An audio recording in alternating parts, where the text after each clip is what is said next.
Elias Grant stepped off the transport ramp into Grathuin Prime's training compound and immediately regretted not wearing thermal lining. The station's recycled air had a metallic chill, the kind that sank into bone, not because it was cold, but because it wasn't right. It smelled faintly of ozone, sterilizers, and someone's idea of lavender. Nearby, a six-eyed logistics officer barked orders in 2 languages, one of which sounded like cutlery being dropped downstairs. "First time off planet, cadet?" a passing instructor asked, not pausing for an answer. Elias adjusted the strap of his duffel bag, shoulders back, jaw clenched. The alien gaze didn't bother him yet. He was used to being stared at, no horns, no natural armor, no sharp barbs or scales. Just 5'9" of Terran-grade meat in standard-issue fatigues. Compared to the insectoid Khalith or the stone-skinned Huron cadets unloading gear nearby, Elias looked like someone had brought a snack to a battlefield. He caught the tail end of a murmur from a group of armored trainees clustered near the sparring cages. "That's the Deathworlder? Made of skin, just skin. No natural defense, not even redundant organs. He won't last a week." Elias didn't respond. He'd been warned this would happen, warned by the Earth liaison, warned by instructors back on Luna Base, warned by a dozen articles posted on the interstellar net about how humans were a walking contradiction.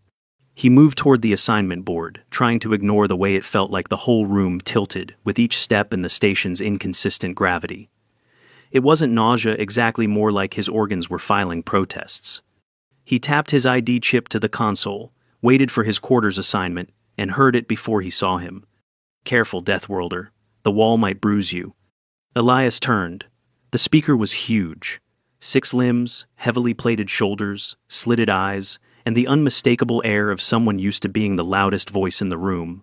Korthak species. Probably a senior cadet, and definitely the kind of person who liked his dominance obvious. The alien stepped closer, low hissing laughter echoing around his small circle of cronies. Elias smiled, not because he was amused, because he'd been trained for this. "Not worried about the wall," Elias said evenly. "More about you mistaking it for a mirror." Silence. Then came the challenge. Sparring ring. End of cycle. Let's see if death worlds are just stories. Elias glanced around. Dozens of alien cadets were now watching. Some looked curious. Most looked concerned. One was already calling for an instructor. He gave a small nod. "Sure. End of cycle." As he walked off toward his bunk, heart pounding beneath the calm exterior, he knew 2 things with absolute certainty. 1, he was being baited into a humiliation match. 2, he was going to make them remember exactly why Earth was called a death world. His bunk was little more than a compartment built for someone with half his width and twice the limbs. The ceiling sloped oddly. The cot hissed when he sat. The water dispenser dispensed something that had the color of rust and the consistency of broth. He left it alone. He didn't waste time with a nap. Instead, he opened his footlocker, retrieved the resistance bands, and began his warm-up routine: stretch, controlled breathing, mobility checks. One of the bands snapped from old tension. He swore softly and adjusted. No time to worry about minor annoyances. Earth gravity had made him denser, tougher in ways the others couldn't see, but that didn't mean he could slack off. He'd spent his youth wrestling on red clay fields and his military prep years learning how to outmaneuver opponents with double his mass. He didn't have claws, but he had leverage. He didn't have a shell, but he had joints that bent the right way when it counted. He knew how to break down something big. But that didn't mean this would be easy. He wasn't fighting a training bot. Threx was Korthak. Those exoskeletal plates weren't just armor. They were part of him. If Elias miscalculated, even a glancing blow could bruise a kidney or snap a rib. The last thing he needed was to get himself shipped home in a stasis pod with internal bleeding. By the time the cycle's end neared, he'd gone through 2 liters of hydration paste, a basic protein ration, and 40 minutes of mental prep. He wasn't cocky. He was wired, keyed up, not because he wanted to win, but because he needed to survive. The arena was technically a multi-species neutral exercise space, but it looked more like an oversized terrarium with reinforced panels and an uneven gravity field. Observation decks hovered on 3 levels, packed with cadets leaning in, some recording. Elias spotted a familiar instructor in the corner, arms folded, expression unreadable. Good. Someone would intervene if Threx got too carried away. hopefully. Threx was already in the ring, stretching his upper limbs with exaggerated rolls. His entourage clung to the perimeter, chattering in short, sharp phrases Elias didn't understand. Probably not compliments. He stepped through the boundary field and immediately felt the micro-pressure shift. The ring was set to 1, 2, G. Not Earth standard. He'd have to move carefully. "You sure about this, mammal?" Threx asked as he approached, his armored chest plates rising and falling with amusement. Elias adjusted his stance. "You're the one who challenged me. Let's get it over with." Threx lunged without warning. No signal, no formality, just an explosion of motion. Elias ducked, pivoted, and slid backward, knees bending deeper than most species would dare. Threx barreled past, all power and mass, nearly slamming into the boundary wall. The crowd made a collective sound somewhere between gasping and clicking. Elias didn't counter immediately. He waited, analyzing. Every Korthak limb ended in a scythe-like hook. Each joint had a limited range. The underside of their midsection was less armored, especially near the ribcage and underarms.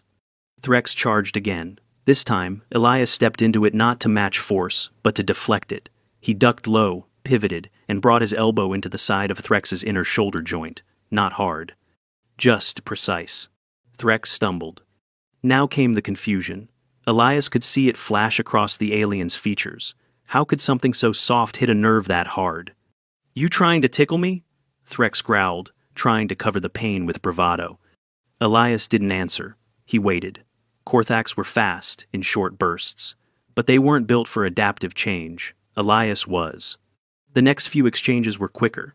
Threx threw a series of powerful swipes, trying to corral Elias, but the human kept sliding out, shifting his weight, conserving energy. Then he struck twice in quick succession, one to the floating scapular hinge, the other to the exposed underside near Threx's thorax. The second hit made Threx falter. Gasp! He backed up, chest heaving. Elias closed the distance, ducked a wild swing, and drove his palm into the spot just below the third thoracic plate. A loud crack followed. Threx collapsed sideways, limbs splayed, gasping and wheezing. The arena went silent. Elias stood over him, breathing steady but clearly strained. A bead of sweat rolled down his temple. He didn't gloat, didn't posture. Instead, he crouched beside Threx, gently tapped his shoulder. "You need medtech." Threx tried to rise and failed, a shudder rippling across his limbs. "You broke something?" "I know. Stay down." Elias stood, raised his hand toward the instructor in the corner, and called out, "He needs assistance." Medical personnel, too, from the station's bio-adaptive team, entered the ring swiftly with scanners. One hovered a probe over Threx's side and emitted a short, low tone. 2 ribs fractured, no organ puncture. He's lucky. Elias stepped back, wiping his face with the inside of his sleeve. "Lucky?" Threx groaned, more confused than angry now. "You're not even armored." "No, just trained." He turned and exited the ring without fanfare, every eye following him, the term Deathworlder now echoing in an entirely different register. And in the medbay, as Threx lay hooked up to osteo-regeneration monitors, wincing with every breath, he watched the fight footage on loop, every movement, every step, every calculated strike. He paused it on Elias's face just before the final blow. And for the first time, he felt something entirely new. Respect, and maybe a bit of fear. The morning after the fight, the academy cafeteria fell into a silence so deep, Elias could hear the filtration vents humming overhead. He entered like he always did, quiet, head high, tray in hand, but the air had changed. Conversations halted mid-word. Trays froze mid-air. The usual cafeteria din, with its clatter of utensils and multilingual bickering, shrank to whispers. He ignored it and made for the human-compatible food station. The options were barely edible, some root-based stew that reeked of ammonia, and something called reconstituted protein loaf. But he'd eaten worse on Mars rotation. He scooped what passed for breakfast onto his tray and turned toward the rows of tables. No one sat near the center today. That whole section had cleared. He picked a table in the corner and sat, alone, as usual. But now the solitude wasn't dismissive, it was wary. He felt the stares, the glances that snapped away when he looked up. Even the hulking Huron twins, who usually argued with each other while smashing nutrient cubes into paste, were whispering. Elias wasn't flattered. He wasn't even relieved. He was tired. His right wrist ached from the impact, though he hadn't shown it. He'd iced it quietly in his bunk and wrapped it in a low compression support band under his sleeve. Nothing broken, but a nasty sprain. He'd been more worried about Threx. That final strike was necessary but brutal. Still, Threx was lucky. The med team had stabilized him within minutes, administered bone regrowth nanogel, and sedated him for the first night. No surgery, no complications. And yet, Elias couldn't shake the memory of the way Threx had looked at him before blacking out, not with hatred, not even shame. It was confusion, the kind that didn't just bruise ego, but rewrote frameworks. That, more than anything, made Elias uneasy. He stabbed at his meal with the side of his spoon and forced down a bite. A shadow fell across his tray. "May I sit?" Elias looked up to see a lanky, chitinous cadet, the insectoid Calith species, holding a tray loaded with nutrient gels and textured paste. Wide, lidless eyes blinked asynchronously. Elias blinked once. "Sure." The Cleth sat with a careful elegance, folding limbs so they didn't clatter against the bench. "I am a Richt. You may call me Richt." Elias gave a short nod. "Elias?" A long pause stretched between them before Richt spoke again. "You targeted the Korthak's third thoracic junction. That is not common knowledge, not even among Korthak." "I studied," Elias replied, taking another bite. "We were told to prepare for anatomical variability." Rick tilted his head. "You did not just prepare, you dismantled." "Wasn't my goal," he challenged me. "Yes, but you chose how to respond. You did not aim for embarrassment, you aimed for conclusion." Elias looked up, the spoon halfway to his mouth. That, he thought, was a disturbingly accurate summary. "Why are you really here, Terran?" That question was more loaded than Richt probably meant it to be. Elias set the spoon down and leaned back slightly. "Same as you. Training, tactical engineering, combat readiness, defense protocol. Deathworlders do not apply to be engineers, they apply to survive." Elias gave a humorless smile. "Those aren't mutually exclusive." Across the room, a chair scraped. A group of younger cadets, 3 Avani with glimmering opalescent skin, whispered, glanced, and scurried out of the room with half-eaten trays. Richt followed their motion with slow, deliberate head turns. "You've caused a cultural fracture, Elias Grant. The idea of your kind has become inconvenient." Elias's brow furrowed. "Because I fought back? Because you won?" He didn't answer. What was there to say? That he hadn't meant to win? That he only did what he had to? That he didn't enjoy it? He'd gone into the ring expecting pain, maybe injury, maybe the kind of bruise that blooms into a medical discharge. What he hadn't expected was to come out of it with a reputation. 3 days later, Threx was released from medbay under movement restriction protocols. The rumor that he'd broken 2 ribs turned out to be partially incorrect. It was 3. One of them had fractured near a neural bundle, which explained the breathing trouble. Elias had been careful, but not enough to avoid serious damage. Still, there was no internal bleeding, and recovery under medtech supervision was proceeding as expected. Korthak's skeletal regeneration took about 6 days under nanogel and active rest. Threx was confined to a low-grav wing of the dorms and given a daily mobility regimen. What surprised Elias most was the message he received. Request for discussion, location, Recovery Deck C, Node 4. Threx. He stood outside the node door for several seconds before finally entering. Threx sat on a cushioned bench surrounded by a med frame, with visible latticework of support mesh across his torso. His breathing was still slightly labored, but his posture was upright. Elias stood by the door, unsure how this was going to go. Threx gestured to the bench opposite. "Sit. I am not here to challenge again." Elias sat. Threx studied him for a moment. "You looked fragile. I mistook appearance for truth." "You're not the first," Elias said. "I trained on 3 moons, fought in bone pits before I could read. I've broken limbs in combat drills, but that..." He tapped his own side gently. "That was clinical, not rage. Not dominance. You didn't try to prove anything. You just ended it." Elias didn't respond immediately. He waited. "You don't move like a predator," Threx continued. "You move like a strategist. Because fighting's not about domination, it's about survival." Threx tilted his head, his plates shifting with thought. "I was taught that the weak must fear the strong." Earth taught me that strength doesn't mean mass. It means knowing when to act, how much force to use, and when to stop. Threx looked down. You're kind. You have no shell, no claws. Yet you chose to come here. We adapt, we learn, and when we fight, we don't always play by the rules others expect. Threx looked up again, and this time, his eyes didn't show anger, only a slow, grudging respect. You changed something, Elias, not just in the ring. They sat in silence for a few moments. Then Threx asked, would you show me the technique? That last strike? Elias blinked. You want to train with me? Eventually, after I heal? Yes. Elias gave a small nod. Sure, but we start slow. Threx gave a noise halfway between a grunt and a chuckle, then immediately winced. Slow is good. The next week passed like a tremor rolling through the cadet population.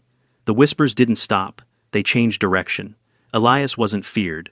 Exactly. He was examined. Cadets from species that had once laughed behind his back now watched his sparring sessions from a distance. A few asked polite, hesitant questions.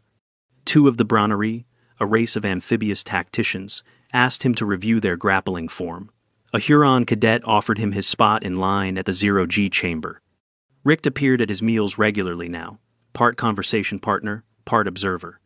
And more than anything, he noticed the subtle shift. People stopped using Deathworlder as a joke. Now, it came out quieter, measured, with respect. But not everyone had adapted. Instructor Varlek, a leathery, bird-like tactician with little patience for social drama, summoned Elias to a private debrief. You're not in trouble, she said immediately, her talons tapping the desk surface. But your file's been flagged. Internal analysis review. You're now categorized under Tier 2, uncontrolled response profiles. Elias frowned. I didn't lose control. No, that's not what it means. It means you are now a combatant that others may not fully understand. That makes you unpredictable, which makes you inconvenient. Elias folded his hands. What's the recommendation? Officially, tactical caution in sparring assignments, no unauthorized demonstrations, psychological screening every 30 days. Unofficially? She leaned in slightly. You've made yourself very visible. Use that wisely. He nodded. As he left the office, he noticed two junior cadets watching him from the hall, wide-eyed. The ripples were still spreading. That night, Elias lay in his bunk, wrists throbbing slightly, ribs sore from a collision with a training bot earlier. He scrolled through a message from his sister back on Earth, a short video of their dog chasing a drone, followed by her usual sign-off. Don't let them break you, but don't become one of them either. Love, Sadie. He closed the message and stared at the bunk ceiling, a patch of paint peeling near the corner. He hadn't come here to make a name. He'd come to prove humans belonged at the table, that adaptation, not armor, was Earth's greatest defense. He didn't want fear. He wanted acknowledgement. And now, somehow, he'd earned both. The atmosphere in the Grathuan Prime Defense Academy shifted slowly, like gravity adjusting in increments too small to measure. Elias noticed it most in the training halls. Not in the obvious things, no one threw medals at him or patted him on the back, but formations loosened when he walked by. Cadets who'd previously pretended he didn't exist now nodded in acknowledgement. Even the instructors paused a beat longer during drills if he asked a question. But the change wasn't all good. Respect brought attention brought scrutiny, and some didn't take kindly to having their species' sense of superiority rearranged by a soft-skinned upstart from a barely charted blue sphere. It started small. His training assignments began doubling in complexity. He was moved to the upper track simulations weeks ahead of schedule, while most others were still drilling planetary evacuation protocols. One morning, he found his dorm's oxygen mix calibrated just 0.5% lower than standard, not dangerous, but enough to cause fatigue if he hadn't noticed. He did, reported it. No one claimed responsibility. Watch your back, Richt had said that day, gently pushing a nutrient pouch across the table. Your presence destabilized more than Threx's ribcage. Elias had nodded. He wasn't paranoid, just aware. Earth had taught him that comfort was always temporary. And yet, the Academy wasn't a threat. Not really. It was an opportunity, and opportunity meant pressure. On day 36 of his cycle rotation, Elias stepped into the interspecies tactics lab and found a surprise waiting. Threx. Out of med wraps, cleared for light training. His upper torso still moved with stiffness, but his expression held focus. He nodded once at Elias as he entered. Their instructor, Commander Yesik, one of the few Academy officers with clearance to handle high-impact cross-species simulations, tapped the console and turned to the group. You've all been sorted into pairs for today's strategic breakdowns. Focus is movement cohesion, environmental disadvantage, and opponent prediction. Her three eyes swept the room. Grant, Threx, you're together. A rustle went through the cadets, not laughter this time, but something closer to curiosity, even concern. Elias and Threx exchanged glances. Ground or upper level? Elias asked, as they walked to their assigned station. Upper, Threx said, flexing his primary limbs with care. Fewer corners. The exercise was simple in theory. A split-terrain holographic module, simulating fractured terrain with gravity inconsistencies, hostile fauna markers, and an extraction objective. The pairs were to work through a scenario without direct combat, relying only on maneuver, cover use, and terrain adaptation. Elias watched as Threx scanned the environment, noting structural weak points. They didn't speak for the first 5 minutes. Then, without prompting, Threx gestured left. North edge. Ledge jump is too far for my range, but the pipe clusters can take my weight. You'll have to cross solo and drop the beacon. Elias adjusted his projection lenses and nodded. You're assuming the drop point is fixed. No, I'm assuming you'll move faster than me if it collapses. It wasn't praise, but it wasn't sarcasm either. They moved. Elias took point, navigating shifting gravity with low leaps and palm strikes to realign his trajectory. Threx moved behind, timing steps to reduce seismic pressure. By the end of the sim, they had completed the objective 21 seconds faster than the record time on file. Yesik said nothing as she recorded the result, but her nod was unmistakable. After the session, as Elias wiped the sweat from his collarbone and adjusted his compression sleeves, Threx walked beside him in silence until they reached the platform exit. You still training solo? Threx asked. Mostly. Rick drops in sometimes. There was a pause. I could use something different, Threx said. Elias raised a brow. You want a sparring partner? Eventually, but for now, show me how you trained for that fight, what you saw, what you read in my movement. Elias considered. Start tomorrow? Threx grunted. Tomorrow. 2 weeks passed. Their sessions were never public. Elias insisted on that. Trust had to be rebuilt, and visibility would only invite speculation. They met during off hours in the old 0G cargo bay, now converted into overflow training space. With the gravity modulator set to Earth normal, Threx had to adapt, and Elias made sure he earned every inch of ground. Elias didn't hold back. He walked Threx through pressure point theory, directional momentum, joint locking, and positional leverage things that human combatives had evolved through millennia of being outmatched by nature. Korthak limbs favor force. You power through. But that means you leave your inner radius open. Threx panted through the last reps, sweat darkening the mesh of his underarmor. Your kind builds techniques around weakness. Elias tossed him a hydration pack. We had no choice. By the third session, Threx stopped trying to overpower. He started thinking. That's when Elias knew the change was real. But peace never lasted long. One evening, as Elias returned from an endurance chamber trial, he found 3 figures standing in the corridor outside his quarters. Cadets, not instructors. Species he recognized, but names he didn't know. He hadn't interacted with them beyond drill assignments. 2 Avani and a burly Krathex with the thick, stone-colored plating and venomous glands visible near his jawline. They didn't speak as he approached. Elias didn't stop walking. Evening? You made us look weak, the Krathex said, stepping into his path. Elias paused, duffel still slung over one shoulder. Didn't realize it was a group performance. You embarrassed a Korthak in front of the whole academy. You think the rest of us don't see what you're doing? Elias set his duffel down slowly.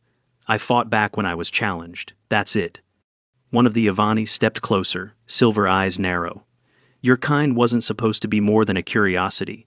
Now cadets are quoting your movement logs. So, what? You want to fight me now too? Elias said, eyes scanning their positions, judging angles, posture. No sparring, the Krathex said. Just a warning. But then the second Avani reached forward, fingers brushing Elias's shoulder in what looked almost casual. He reacted on instinct, pivoted, caught the wrist, and redirected the contact into a downward lock. The Avani hit the floor with a choked grunt before rolling away, holding his elbow. The Krathex tensed. Before anyone could move further, a voice echoed from down the hall. "Stop."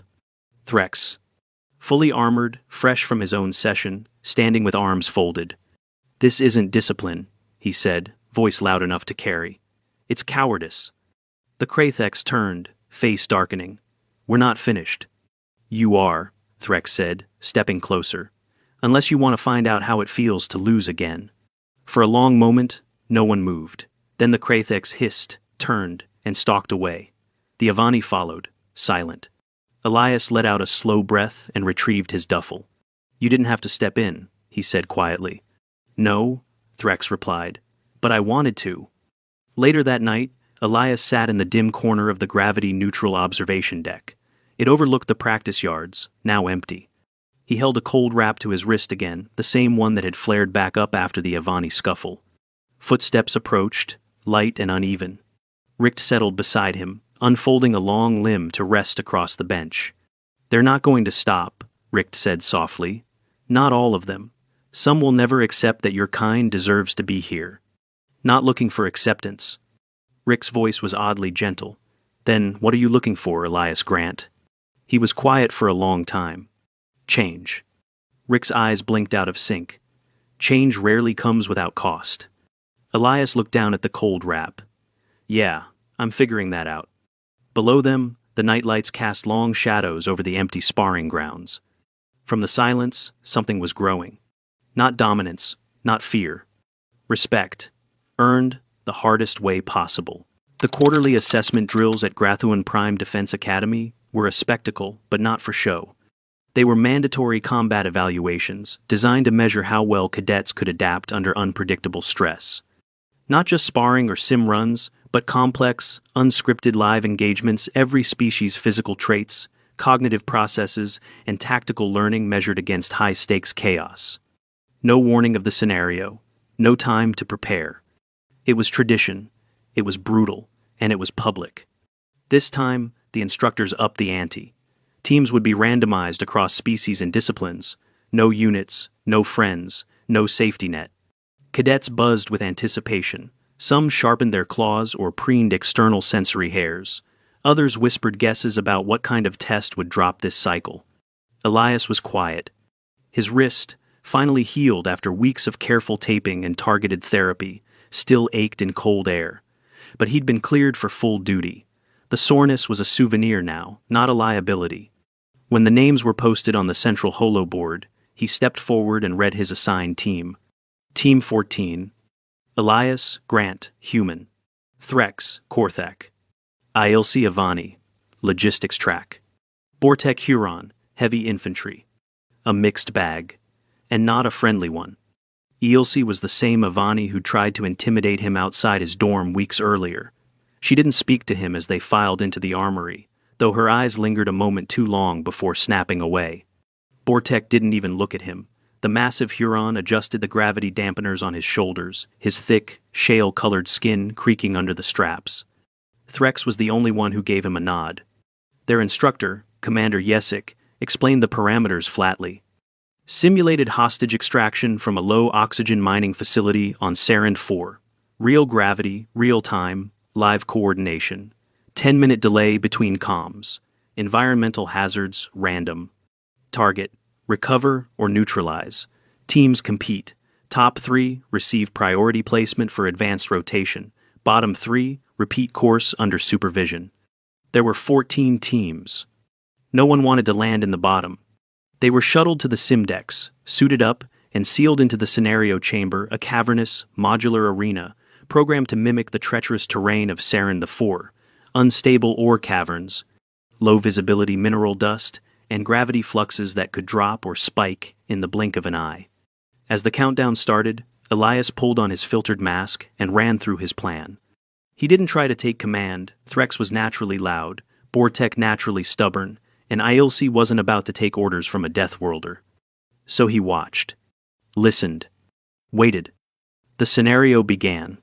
Immediately, a magnetic pulse knocked out their long-range positioning sensors. Visibility dropped by half. Environmental temperature plummeted. Bortek cursed in Huronic, and Ailsi nearly twisted an ankle on the first incline. Threx, to his credit, took point without argument. Elias stuck to the middle, marking terrain and memorizing fallback paths. 10 minutes in, they encountered the first threat, an automated turret cluster nested between reflective mineral spires. Refraction's scrambling it, Elias said. We can't go frontal. Bortek disagreed. We're shielded. I'll charge through. You're shielded for impact, not plasma. Your backplate's exposed. Then don't let it shoot me in the back. Elias glanced at Threx, who offered a shrug. He wants to charge. Let him charge. Elias didn't argue. He just moved before Bortek could. He dashed right, staying low, triggering a false signal relay with his multi-tool. The turret snapped to attention, tracking the motion. Then it fired into a secondary reflection Elias had aimed with a scrap of polished debris. The bolt hit its own housing. Sparks flew. The system shut down. Bortek froze halfway through his charge. That was not brute force, the Huron muttered. No, Elias said. It was physics. They kept moving. The facility map was partial. Half-collapsed mining shafts forced detours. Ailsi grew more vocal about avoiding unnecessary risk. Elias didn't blame her. She was logistics, not trained for frontline stress. So he shifted his approach. You take over nav tracking, he told her quietly. Keep us aligned with the target beacon. And you? She asked, suspicious. I'll handle anything that tries to eat us before we get there. By the time they reached the hostage location, 2 other teams had already triggered defensive responses. The hostages' simulated civilian actors had panicked and fled into adjacent tunnels. One team lost a member to an overpowered oxygen cutout. Team 14 found the last 2 civilians huddled behind a storage crate, gasping through cracked masks. We can't carry them both, Bortek said. Not through those tunnels. One at a time, or we both risk collapse.